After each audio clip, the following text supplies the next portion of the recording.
21대 총선은 더불어민주당의 압승으로 결론났습니다. 지역구에서만 과반에 성공한 민주당은 비례에서까지 포함해 모두 180석을 얻을 것으로 예상됩니다. 반면 미래통합당과 미래한국당은 103석에 그칠 것으로 보입니다. 조국현 기자입니다. 더불어민주당이 지역구에서만 163석을 얻어 단독 과반을 확보하는 압승을 거뒀습니다. 현재까지 집계된 비례대표 득표율상 더불어시민당이 17석 정도를 얻을 것으로 보여 민주당과 시민당이 180석까지 가져갈 수 있을 것으로 보입니다. 이로써 민주당은 2016년 20대 총선을 시작으로 이듬해 대선, 2018년 지방선거에 이어 전국 단위 선거에서 4연승을 거뒀습니다. 수도권 선전이 압승의 원동력이었습니다. 민주당은 121개 의석 중 103석을 얻어 미래통합당을 압도했습니다. 서울에서 41대 8, 경기도에서 51대 8로 통합당을 초토화시켰습니다. 또 지난 총선 국민의당 돌풍의 진원지였던 호남에서 한 곳만 뺀 27개 의석을 가져갔고 대전 7곳 역시 독식했습니다. 반면 지역구에서 84석을 얻은 통합당은 미래한국당이 19석을 얻는다 해도 103석에 그쳐 지난 총선 결과에도 턱없이 못 미치는 초라한 성적표를 받아 들었습니다. 텃밭으로 분류되는 영남에서만 비교적 선전해 사실상 지역 정당화됐다는 평가까지 나옵니다. 정의당은 심상정 대표의 승리로 지역구 1석에 비례대표 5석이 추가될 것으로 보여 20대와 같은 6석을 얻을 전망입니다. 국민의당과 열린민주당은 각각 3석씩 나눠 가질 것으로 예상되고 있는 반면 민생당은 지역구와 비례 모두에서 1석도 얻지 못하는 원외 정당으로 몰락할 위기에 처했습니다. 21대 국회가 양당 체제의 여대 야소 구도로 재편되면서 정부 여당이 추진해온 주요 국정과제는 보다 탄력을 받을 것으로 보입니다. 특히 민주, 시민당과 정의당, 열린민주당이 전체 의석의 5분의 3을 훌쩍 넘어 190석에 육박해 범진보 세력은 절대 우위를 확보하게 됐습니다.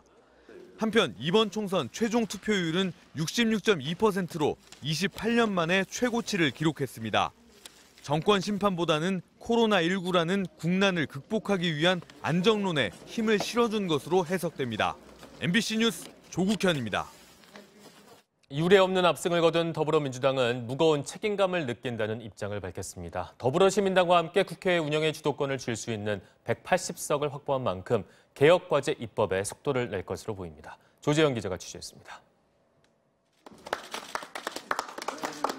어젯밤 총선 압승이 유력해지자 이해찬 대표와 이인영 원내대표 등 민주당 지도부는 개표 상황실을 찾아 승리를 자축했습니다. 이해찬 대표는 21대 국회는 우리나라의 장래를 열어가야 할 막중한 책임을 지고 있는 국회라며 무거운 책임감을 느낀다고 말했습니다.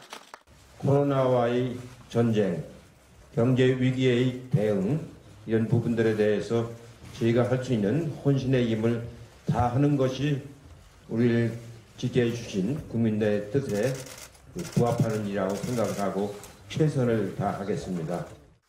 정치 1번지 종로에서 황교안 대표를 큰 격차로 따돌리고 일찌감치 당선을 확정한 이낙연 국난극복위원장 역시 혼신의 노력을 강조했습니다.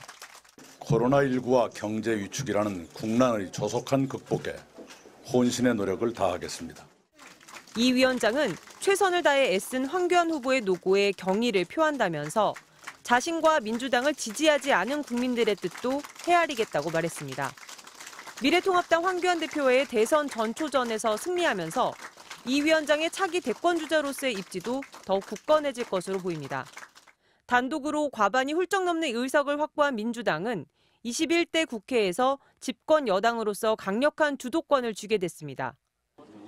민주당은 21대 국회 개원과 함께 공수처법과 검경수사권 조정법에 이어 경찰개혁법과 국정원법 등 그동안 미뤄놨던 권력기관 개혁 입법에 속도를 낼 것으로 보입니다. 특히 임기를 2년 정도 남긴 문재인 정부의 개혁과제 추진을 국회에서 뒷받침할 수 있는 토대가 마련된 만큼 문재인 대통령도 레임덕 없이 안정적으로 국정을 이끌어갈 수 있게 됐다는 전망이 나옵니다.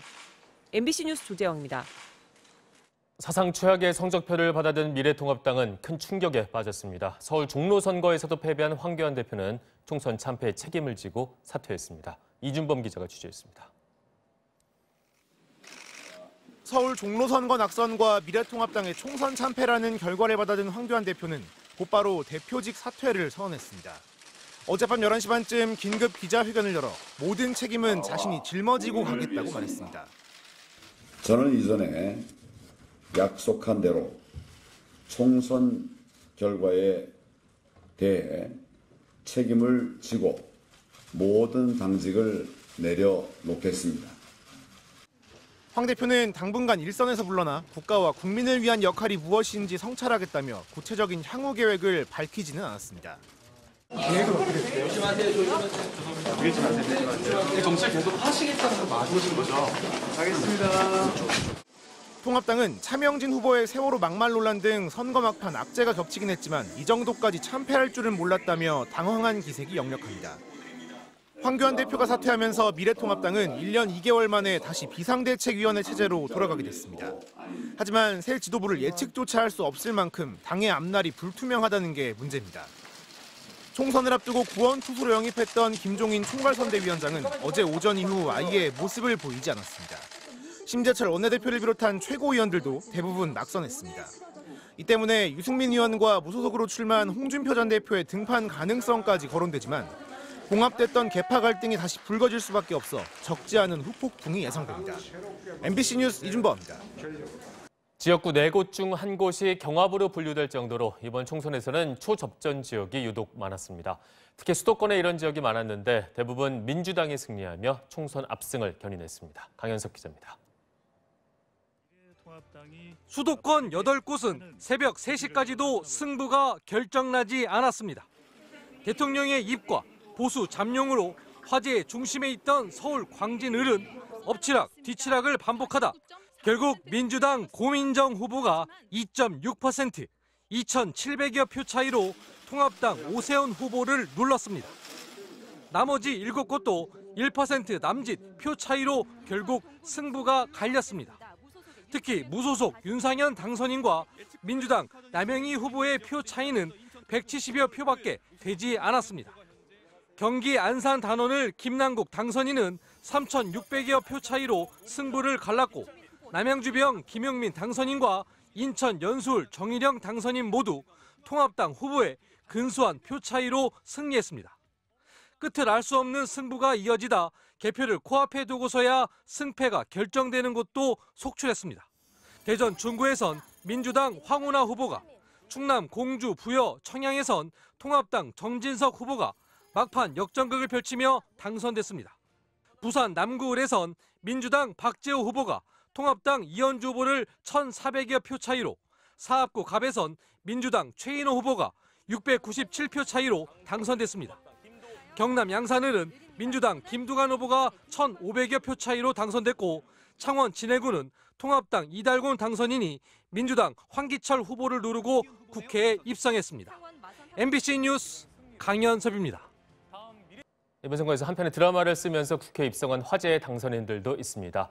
북한 이탈 주민 출신 최초의 지역구 국회의원, 관록의 정치 구단을 꺾은 패기의 신인, 컷오프의 아픔을 딛고 살아 돌아온 거물급 정치인들까지 홍신영 기자가 정리해봤습니다.